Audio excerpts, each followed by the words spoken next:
नमस्कार मित्रांनो, तुम्हा सर्वांचं माझ्या YouTube चॅनलवर पुन्हा एकदा खूप खूप आणि मनापासून स्वागत आहे। आजच्या व्हिडिओमध्ये आपण बघूया EPS 95 ने पेन्शनमध्ये दिला दिलासा।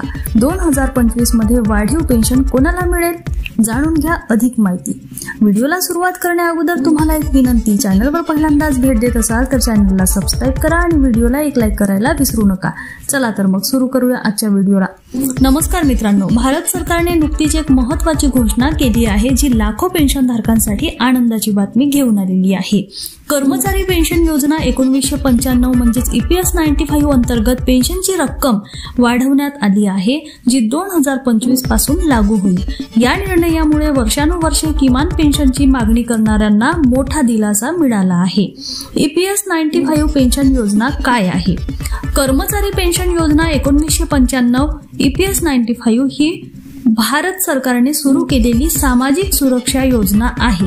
ही योजना कर्मचारी भविष्य निर्वाह निधी संघटना EPFO द्वारे व्यवस्थापित केली जाते आणि खासगी क्षेत्रातील कर्मचाऱ्यांना निवृत्तीनंतर आर्थिक सुरक्षा प्रदान करण्याचे उद्दिष्ट आहे। 2025 मध्ये वाढीव पेन्शन कोणाला मिळेल? नवीन घोषणेनुसार 2025 पासून EPS 95 अंतर्गत वाढीव पेन्शनचा लाभ खालील श्रेणीतील पेन्शनधारकांना उपलब्ध होईल।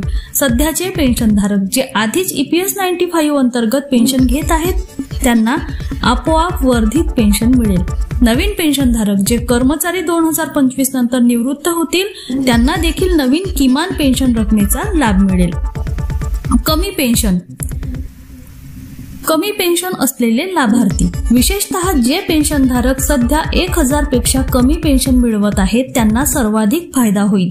विधवा विधुर पेन्शनधारक, मृत कर्मचाऱ्यांच्या जोडीदाराला मिळणारे पेन्शन देखील वाढेल। अपंगत्व निवृत्ती वेतनधारक, अपंगत्व निवृत्ती वेतन प्राप्त करणाऱ्या लाभार्थ्यांना देखील वाढीव रक्कम मिळेल। पेन्शन वाढीचा परिणाम, आर्थिक सुरक्षा सुधारणे, पेन्शनच्या या वाढीमुळे लाखो कुटुंबाच्या आर्थिक स्थितीत लक्षणीय सुधारणा होणार आहे। किमान 3000 पेन्शनधारकांना त्यांच्या दैनंदिन खर्च भागवण्यास मदत करेल। केवळ पेन्शनवर अवलंबून असणाऱ्यांसाठी ही वाढ विशेष महत्त्वाची आहे। राहणीमान सुधारते, पेन्शनच्या वाढीव रकमेमुळे पेन्शनधारकांचे जीवनमान सुधारेल। ते त्यांचे आरोग्य सेवा, अन्न आणि इतर आवश्यक खर्च अधिक चांगल्या प्रकारे पूर्ण करू शकतील। यामुळे त्यांचे एकूण जीवनमान सुधारेल। सामाजिक सुरक्षा मजबूत करणे, EPS 95 मधील ही दुरुस्ती भारताची सामाजिक सुरक्षा व्यवस्था आणखी मजबूत करेल। हे देशातील श्रेष्ठ नागरिकांप्रती सरकारची बांधिलकी दर्शवते आणि त्यांचे कल्याण सुनिश्चित करण्याच्या दिशेने एक महत्त्वाचे पाऊल आहे। धन्यवाद।